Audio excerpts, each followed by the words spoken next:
Can you go to bed safely at night if your stomach is full, but there are thousands, millions of people across the world in your community or in your country that are going to bed hungry?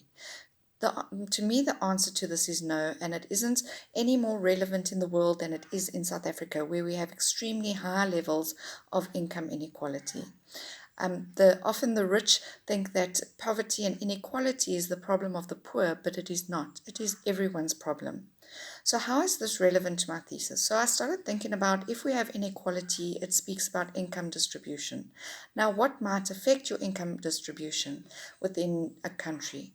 So one of the things I started thinking about is, as a parent, how do I want to invest in the future and in the future income of my children?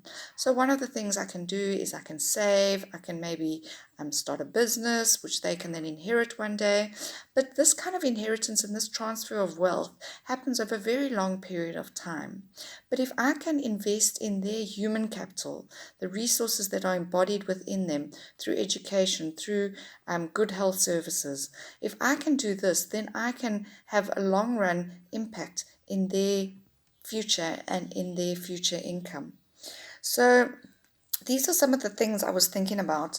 And one of the things I thought then, now how do we measure this human capital? So human capital is often measured by education, and then you would look at the relationship between education and income. But you can also look at it in terms of more than education. There are different types of capital nowadays that they speak about. They speak about erotic capital, social capital, and human capital is one of these things. And how do we measure those resources that are embodied with us? So one of the ways is looking at it as a latent construct. So something that is formed by a number of different variables and reflected in something. And I do this I measure human capital using a latent construct. I also look at what the World Bank has developed is the Human Capital Index, and I look at how it is distributed through income throughout South Africa. I also look at, when we measure it as a latent construct, how is that distributed through South Africa?